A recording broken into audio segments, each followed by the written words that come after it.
What is up, Dallas Mavericks fans and MFFLs? I hope you guys are doing great. It is a Tuesday, so I hope you have the best day possible.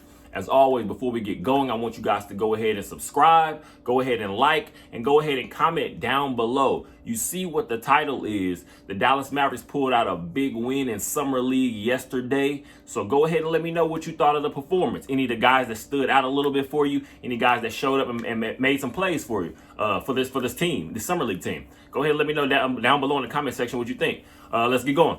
Before we get going, let's take a quick look at the stat sheet from last game.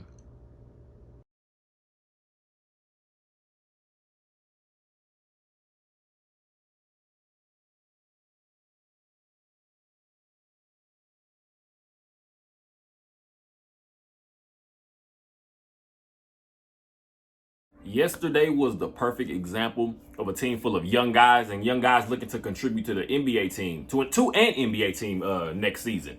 It was a bit of a roller coaster. The Dallas Mavericks were able to beat the Philadelphia 76ers in 2023 Summer League play, 111-103.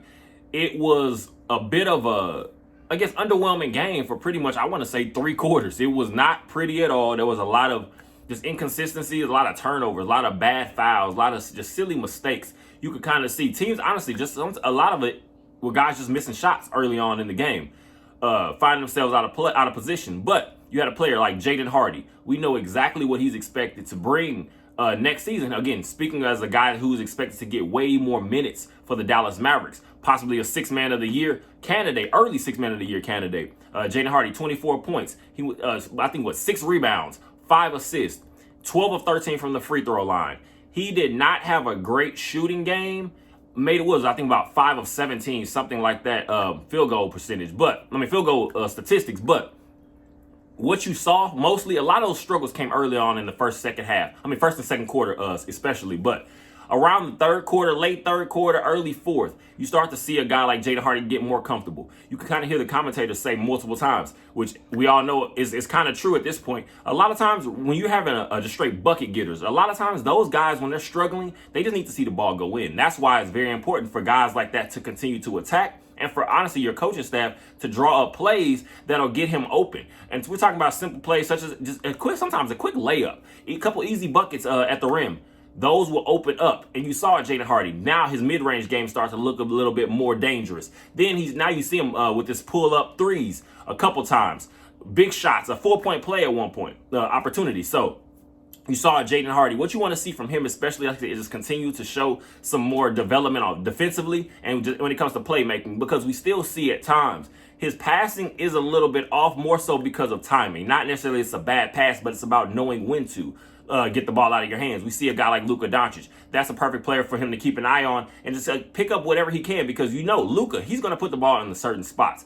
That, to me, goes along with the development of a Jaden Hardy and him continuing to just add to his game. Every game that passes by at this point, we're definitely going to want to keep an eye on what exactly Dereck Lively is bringing to the team, because it's bigger than just Summer League, of course. We're expecting things from him.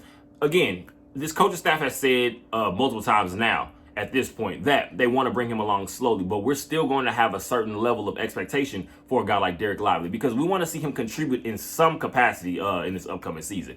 I don't care if it's a backup, I don't care if it's an eventual starter, whatever it is. We just need some kind of development, because what this team has been missing for years now at this point is a consistent rim protector and a consistent guy that's going to bring down boards. You don't play defense until you get the rebound. That's the simplest fact that we all should know by now. You can't play defense without being able to be a team that can rebound and end that possession. So Dereck Lively yesterday goes 4 or 5 in 24 minutes, 4 or 5 from the field goal on field goals, 8 points, 11 rebounds.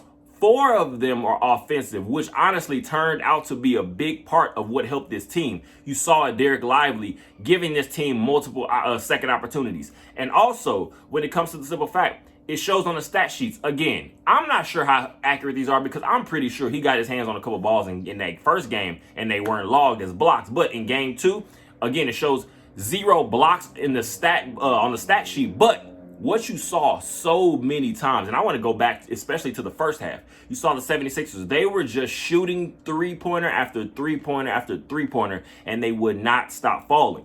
But what should have been able to take from that is also, if you watch the game very closely, you could see a lot of times Derek Lively's presence in the low post had the 76ers perimeter players second guessing. A lot of those deep threes were coming from the fact that they were not being able to find any lanes when it comes to penetrating to the rim. Also, you have a guy like Derek Lively.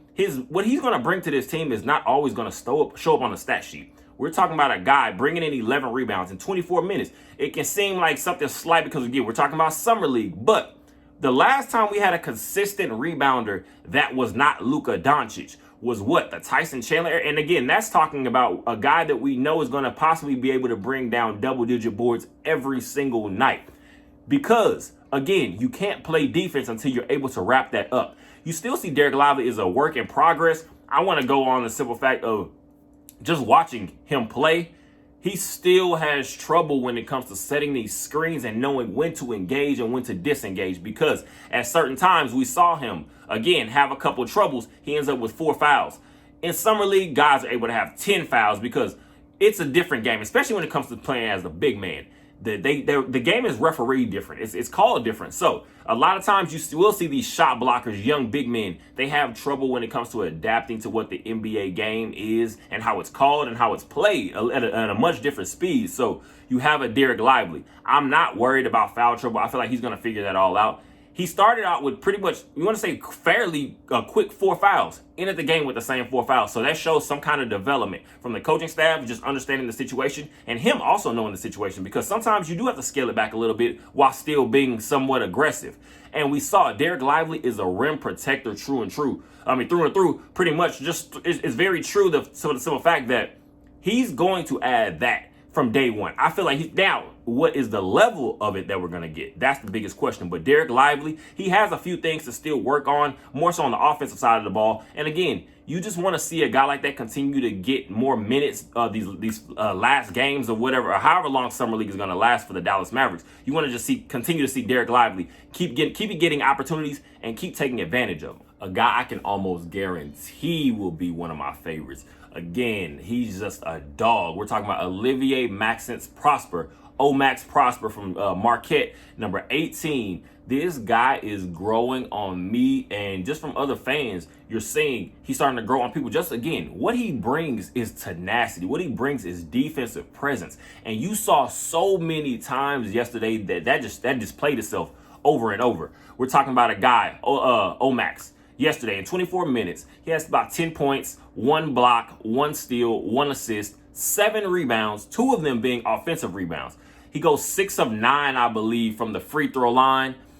2 of 8 from the field goal, on field goals, but it was not a pretty game. He did not hit a 3-pointer yesterday, but what you saw, and I will give him credit for it, is one thing you will see him do on offense. When the ball is in his hands, he looks to attack. He looks to penetrate, and he looks to get to the rim as fast as he can, because that opens up so many more things for your other teammates on the opposite side of the court. We're talking about now you having a second defender sometimes having to help at the rim. Now you might have another open shooter, and we already know the guys that we've kind of added a little bit over the last couple of years, but now you're talking about adding in a guy like a Seth Curry. That's the perfect opportunity. We know he loves those corner threes. That can possibly open up so much more for the actual team, the big team, when it's in this upcoming season. But Max Prosper, you saw over and over. If you want to honestly talk about some guys that helped lead that big comeback, I think the Dallas Mavericks end up outscoring the Philadelphia 76ers 37-14 in the fourth quarter. That is crazy, Danny. And a lot of it started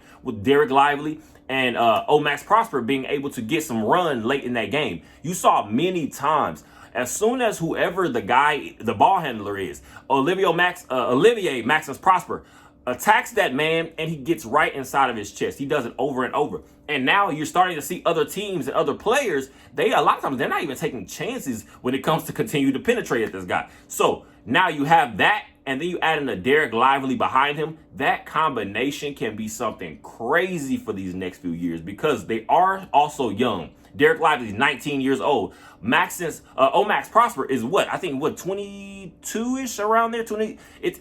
I'm saying we're talking about young guys still having the ability to develop 21, 22. We're talking about young guys that have still some room to grow in their game overall. And also, one thing I will say, Max Prosper will give to you, like I've said a couple times now, you're going to get a guy offensively that's going to be able to get easy buckets from a guy like Luka Doncic and Kyrie Irving, because we know they love to penetrate and attack the rim. That's going to open up things for guys driving. So one thing he can get better at, I will say, if you want to see those handles get a little bit tighter, the ball get a little bit close, stay a little closer to his body, because at times when he dribbles, you will see the ball kind of get a little loose.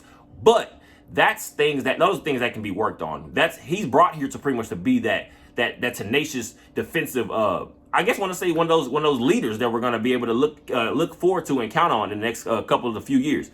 But Max Prosper, he is something special, because you have to just focus on what he's going to give you and his positives. So I'm liking him too, because I've said before, I see him pretty much, you can see it as a bigger, more solid Dorian Finney-Smith. And if he can develop a somewhat of more of an offensive game, because what he has already shown is that he will penetrate and take something to the basket if he can.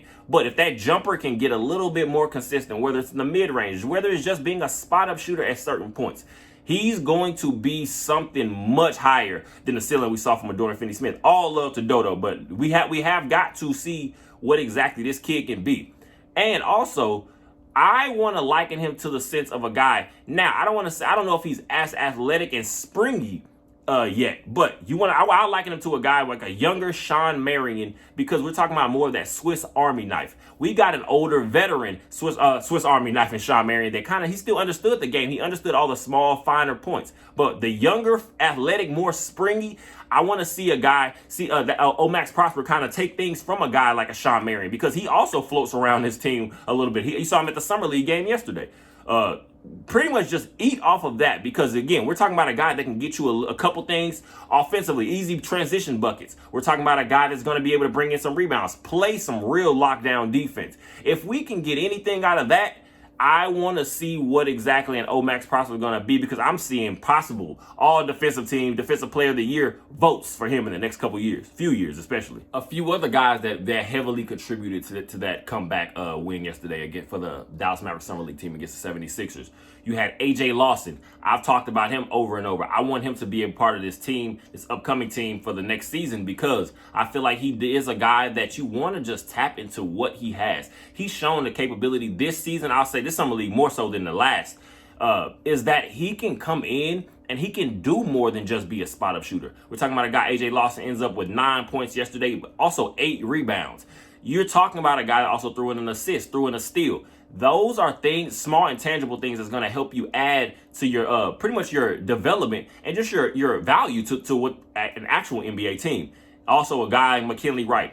He is playing more solid yesterday than I feel like he did in game one. It was a little bit more timid in game one, a little bit at times, but McKinley Wright ends the game with 13 points. To me, he's going to be in a very tricky situation, because now is this coaching staff pretty much going to be okay with just a guy that they know and they kind of can tell what his game is at this point? Or are they going to kick the tires on a guy that we just brought in? Look at a Mike Miles Jr. out of TCU. Look at a Jelly Walker yesterday, Jordan Walker out of UAB.